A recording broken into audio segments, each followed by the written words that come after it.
Belakangan ini, kasus rabies mengalami peningkatan. Bahkan, beberapa kasus mengalami kematian.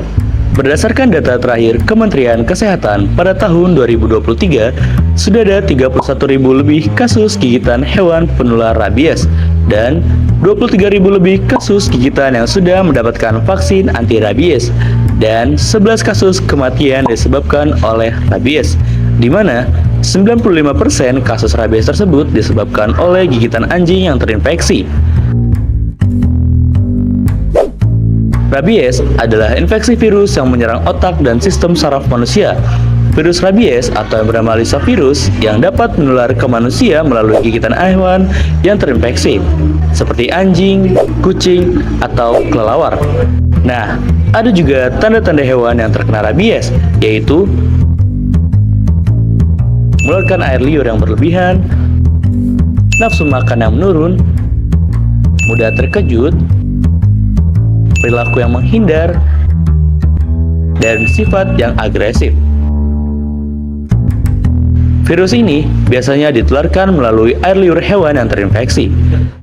Gejala awal yang dapat muncul pasca terkena gigitan yaitu ada peningkatan suhu tubuh, sakit kepala, merasa tidak enak badan, dan rasa tidak nyaman di lokasi gigitan. Lalu, beberapa hari kemudian gejala lain yang dapat muncul adalah kebingungan atau perilaku agresif, melihat atau mendengar sesuatu yang tidak nyata atau halusinasi, mulut memproduksi banyak air liur, kejang otot, kesulitan menelan dan bernafas, ketidakmampuan untuk bergerak atau lumpuh yang kemudian berkembang menjadi gejala neurologis parah seperti kejang, kelumpuhan, dan hidrofobia atau takut air. Dan jika gigitan rabies tidak ditangani dengan cepat, maka kematian akan semakin dekat.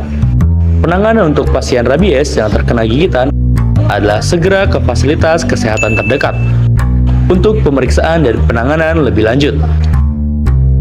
Pemberian vaksin rabies pasca gigitan diperlukan untuk mencegah perkembangan virus. Lalu juga ada pencegahan untuk hewan yang terkena rabies. Vaksinasi hewan peliharaan. Jaga jarak dari hewan liar dan hindari kontak dengan hewan liar.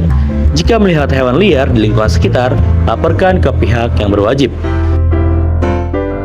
Meskipun ada vaksinasi yang efektif, rabies masih menjadi masalah besar kesehatan di banyak negara, termasuk di Indonesia. Kunci untuk mencegah rabies adalah mengenali gejala sejak dini dan melakukan tindakan segera setelah paparan. Ayo sayangi dirimu dan juga hewan peliharaanmu. Terima kasih sudah menonton video ini sampai akhir. This one things and goodbye.